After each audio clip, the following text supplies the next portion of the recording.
Name? Akhila Prasuna. Akhila Prasuna. Okay.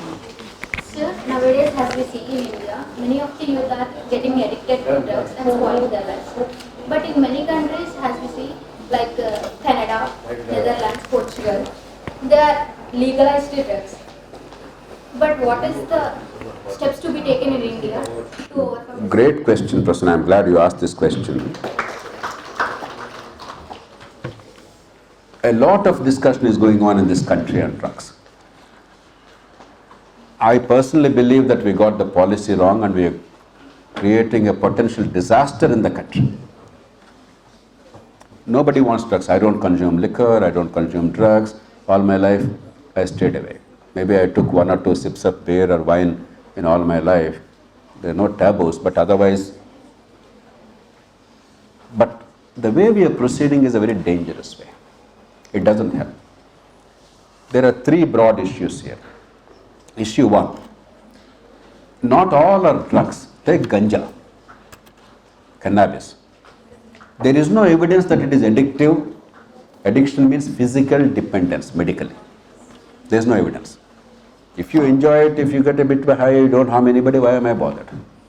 If I am not capable of enjoying my life, it's my problem.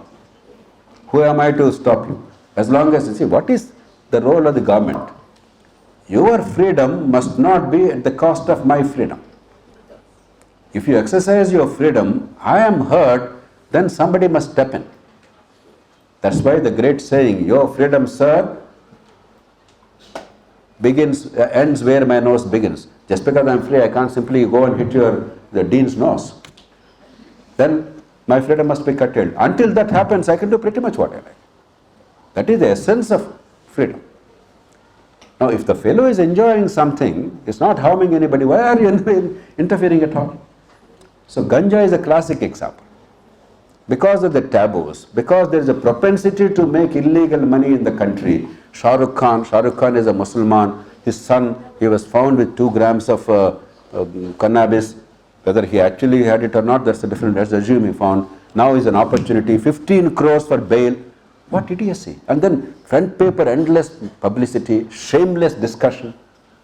This is not what we need. So first is, let science dictate policy, not stupidity and not taboos. I can tell you as a doctor categorically, very few people dare to say this, ganja, cannabis, it's stupid to ban it. License it, do something. But it's a fact that there are hard drugs. You cannot allow people to consume morphine, heroin. These are addictive, deadly and dangerous, except for medicinal purposes. Deadly. Morphine for medicinal purposes is vital. Pregnancy, labor. I administered morphine to so many pregnant women because it's one of the most efficient painkillers. And pregnancy and childbirth, those who have endured that, it's one of the most painful things. Or some forms of cancer where the pain is unbearable. But otherwise, these are dangerous drugs. You must prevent their consumption. But even there, don't make casual consumption a criminal offense. Go after the distribution and the sale and the business, because sadly, however much we detest it, youngsters all over the world experiment. From smoking to something else, whatever is prohibited is even more attractive. That's adolescence. So don't criminalize the whole society. Go after the distributors. So that's what these countries have done. You can't allow them free use, that's dangerous. But don't criminalize the people. But most of all, once you come to the level of addiction, it's a disease now. Jailing them is no help. Because once you're addicted to alcohol, alcohol is actually, if you take the totality of the problem, alcohol is more dangerous. Not because alcohol as a chemical is more dangerous than morphine. If you take the total consumption of alcohol, a number of people who drink, the number of people therefore who are damaged by alcohol are far more than all these put together. Therefore, once you come to that stage of addiction, you have to de-addict them. It's a medical process. Provide that facility. Help them come out of this now disease. They can no longer control. The hands shiver, there is enormous pain, there are cramps, you cannot function, your mind is completely gone. So it's a disease now. It's not a criminal issue. So have that kind of rational policy you will achieve greater compliance. Portugal, for instance, you mentioned, it achieved spectacular results by that. Many countries tried this and they got results. There are fewer deaths, fewer overdosing, fewer addicts, and mafia will come down. The moment you create greater and greater demand, mafia, organized crime, global mafias, and millions and billions and hundreds of billions of dollars, it's a very dangerous thing that's happening. So a very rational policy to protect the people. And there is enough knowledge now globally to understand what is right. And India is not following that path as of now. It's still early days, but we have to make them do it. And young people must understand, because your generation and your children's generation are going to be impacted profoundly by this.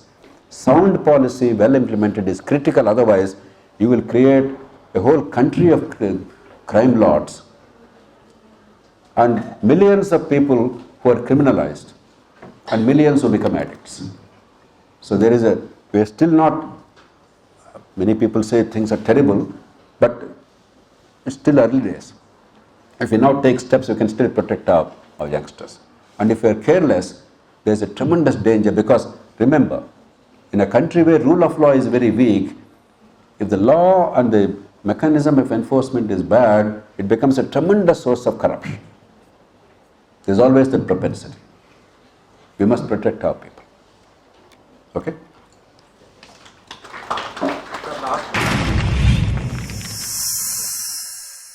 Like and subscribe Eagle Media Works.